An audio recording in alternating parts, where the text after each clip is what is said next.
Alright. Magandang araw po sa inyong lahat. Kumusta po kayo? Okay lang ba kayo dyan? Sa ating mga subscriber po, nandyan po lagi. Sa ating mga taga-suporta po lagi na nandyan ho, na hindi nawawala sa ating comment section. Yung mga pangalan po, nandyan ho lagi. Yung mga pangalan nyo, marami pong salamat sa inyo mga madam, mga sir. Marami pong salamat ulit sa mga suporta at tiwala ninyo sa akin. Ito yung at sa ano pala sa pala ay sa Pilipinas. Shout out po sa Pilipinas sa ahang probinsya sa Bohol. Shout out po sa inyong tanan diha sa mga kaperintihan o mga kaisuunan. Amping mo diha tanan. Araw Huwebes. So, ito yung reaction. Siguro isa na ano na lang to no. Sa akin reaction dito ay latak na lang ba kasi alam ko naman na panoodin niyo to sa news ngayon nga ang dami nangyari itong araw na to ano. Ang dami. Ang dami talaga kasi unang-una ito yung pinaka-ano ngayon yung impeachment ni VP Sara. So at ano lang ano natin to ngayon no. Mag-react lang ko dito kasi nga ito yung nangyari ngayon sa kanyang impeachment ay 'di ba idinulog din to sa Supreme Court. At ito na ngayong araw na to naglabas ang Supreme Court ng kanilang resulta doon sa motion for reconsideration doon sa ano dito sa House of Representatives. At ayun na, buljak sila. Kasi nga hindi sila sinang-ayunan dito sa ano sa Supreme Court at ang kalabasan pa noon unanimous decision yung ano sa Supreme Court. So ibig sabihin lahat ng mga nag-file noon, lahat ng mga congressman na gustong i-impeach si VP Sara, lumuhod sila lahat. Yan ang masasabi ko dito. At ang isa pa dito, napansin ko lang dito sa mga congressman ngayon, bakit di nila alam yun na ano na yun sila? Bawal na ho yung ginagawa nila at tinuloy pa din. Ang gusto lang talaga nila makapagsira talaga ng isang opisyal sa gobyerno din na. Alam naman natin na ang ginawa nila noon yung impeachment na yun ng tatlo na ginawa nilang ano 'di ba? Ginawa nilang ano yun, tawag nito in-archive nila yun tapos yung pang-apat kasi pumirma sila doon at ang sabi nga may mga offer doon na mga bayaran sila kasi ganito project o anong klaseng project yun basta yun ang kanilang inendorse ka. Yun ang dahilan kung bakit napunta sa Supreme Court ang impeachment ni VP Sara last year. So, kung napansin natin na pagpasok ng 20th Congress, doon na nagkabangayan itong House of Representatives at saka itong mga senador. Ano lang natin to no? Kasi pinag-usapan natin dito ay impeachment ni VP Sara. At ito na nga yung si Tito Soto na bago maglabas itong impeachment nitong impeachment. Ito yung House ano ba tong utak ko nag-iba. Itong Supreme Court bago maglabas atat na atat itong si Tito Soto at ngayon na naglabas na ho itong Supreme Court ng decision ho nila. Abay, masama ang loob ni Tito Soto. Minamaliit niya ang decision ng Korte Suprema. Siya pang may alam na hindi naman siya abogado. Bakit atat na atat ka Soto na i-impeach talaga si VP Sara? Ito si Soto, ito pala yung nagiging kalaban din ni VP Sara no, sa pagka-vice presidente kumandidato. Siguro masama ang loob niya dito. Hindi ka naman talaga mananalo kay VP Sara, noon pa Ay pastilan Ginoo ko Soto. Hindi ko rin maintindihan kung bakit nanalo pa ito. Kasalanan nyo to ha, yung bumoto nito. Kasalanan nyo to. Bakit nanalo pa itong lintik na tong Tito Soto na to. Sobrang palingbing to Kaya siguro to siya galit na galit. At ngayon, ang kanyang saloobin, masama nga ang loob dito sa Supreme Court. Yan ang statement niya na sa kanyang sariling na statement niya. Ayan, ano lang natin ilagay lang natin diyan kasi di naman niya diyan hindi video yan. So ilagay lang sa yan sa Manila Bulletin ba yan? Ayan. Hindi niya matanggap.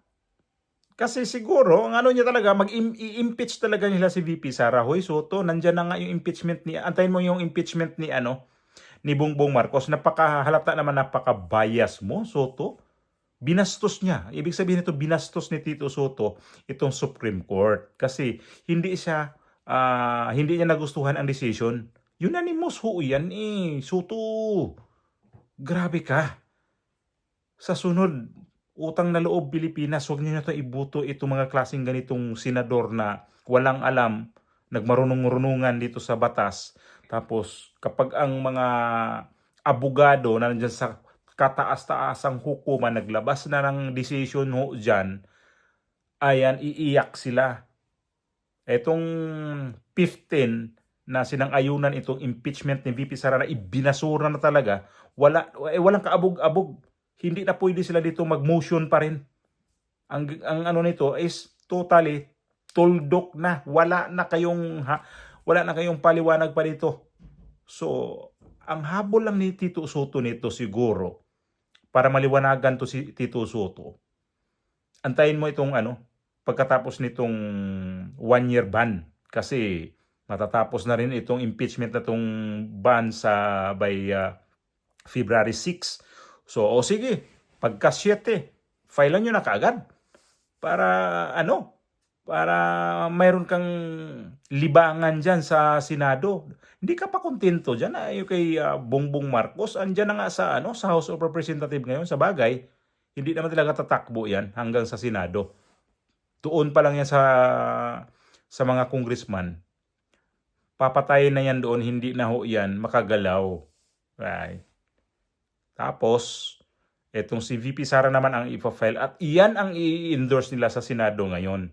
At itong si Tito Soto, ewan ko kung ano ang klaseng senador ito, anong klaseng Senate President ito ngayon na siya yung parang talagang talaga yung impeachment ni VP Sara. Pati ba naman Supreme Court? Parang may masama ang loob mo dito sa kanya. Kini-question mo yon. Saan ang mo? Ibig sabihin, mas lamang ka pa sa Supreme Court. Kaya nga dumating yan sa Supreme Court, Soto, kasi hindi kayo nakikinig eh.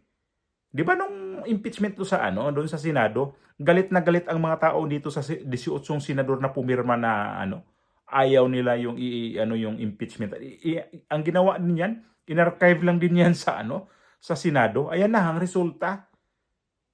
Ngayon, hindi ka man lang magbasa ng husto diyan sa diyan sa nilabas na ng statement ng Supreme Court. Basahin mo, Soto. Sayang lang yung pinapasweldo namin sa iyo kung ganyan ka. Ang gusto nyo kasi gusto nyo. Matindi tong si Soto ngayon na tumatandang paurong. Naman gaya lang to sa body-body niya si Lacson, ganun din to eh. Tumandang paurong to mga to. Ang piling ba itong mga to ba? Ang piling nito, ang nakikita ko sa itong dalawang senador na to, ang piling na sobrang galing, sobrang talino, sobrang mautak. Ay Diyos ko, alam mo, hindi pa ako mahilig titingin-tingin sa mga dito sa politika ba. Hindi pa ako masyadong nakikinig dito sa mga politika ba. Tapos ibalik ko yung mga natandaan ko mga senador na hindi naman ganito kaklase mga bobong mga senador na yung ngayon. Ay nako. Ang gaganda noon yung maliit pa. Medyo may may isip na ako. Sila ni Jovi Salonga. Ang galing nun. Yung si Jovi Salonga. Sino pa yung mga yung mga si Tanyada. Sino pa yung mga ibang senador na ko pa na sino ba yon sila yun kaya lang si Herrera doon yun na bullshit din yung mga tao doon sa kanyang itong mga contractualization ano ba yon yung mga kontrata sa trabaho. Siya yung napasira noon yung si Boy Herrera. Magaling din yun. Sila ni Fernan, bahala nila Osmeña, ang gagaling ng mga senador noon dati. Sino pa yung mga senador? Ayun, sila kung maalala ninyo, Joker Arroyo, di ba? Iba talaga pag abogado. Itong yung namatay na komandante senador din. Sino nga ba yon? Kalimutan ko tuloy na sa dulo ng dila ko. Raul Roco. Oh, Raul Manglapos. Natandaan ko yun mga yun. Na hindi kagaya ngayon sa mga senador na mga ewan ko lang kung saan hanggang kalingkingan lang ba o saan hanggang saan lang ito mga to. Ibang mga senador noon kaysa ngayon sa totoo lang Ngayon kasi sobrang sobrang kapal ng pagmumuka, walang alam pero feeling matalino. Ito nga si Tito Soto. Sabi ko, ang daming diyan na ito si Lito Lapid, bakit nanalo yan? Okay. Yung iba dyan, hindi naman talaga effective talaga ng mga senador kagaya nito ewan ko lang si Robin Padilla. Si Robin Padilla kung binuto ko pa naman din yan. Pero sa ngayon kasi praktikal na lang tayo Sa tingin talaga natin maganda talaga mga abogado natin ang ating ibuto kasi iba ang utak ng mga abogado. Iba talaga. Di kagaya nitong ngayong mga senador, ang daming hindi mga abogado diyan. Sarap. Ang sarap. Sarap palitan agad. Sino ba hindi mga abogado diyan ang mga senador ngayon na diyan? Itong dalawang magkapatid na itong si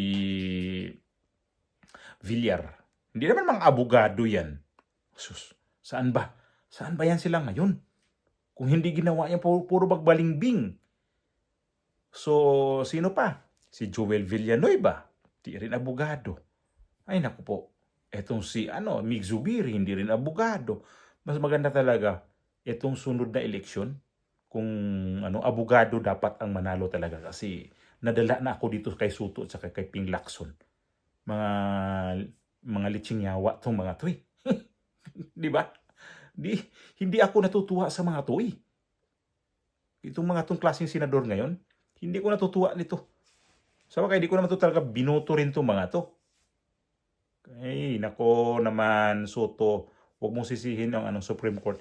Ay, sinisi niya pa Tapos, ang dami pang nito, yung laban sa China ngayon din. Isa rin tong promotor din to si Soto Kaya masama ang loob. Ang daming masama ng loob. Hindi lang si Tito Soto. Ang dami-dami na yumuko dito sa Supreme Court ngayon kasi sa ginawa nila na binasura totally ang impeachment ni BP Sara. So si BP Sara ngayon panalo sa labang ito. Ano ba tawag natin yan? Panalong panalo.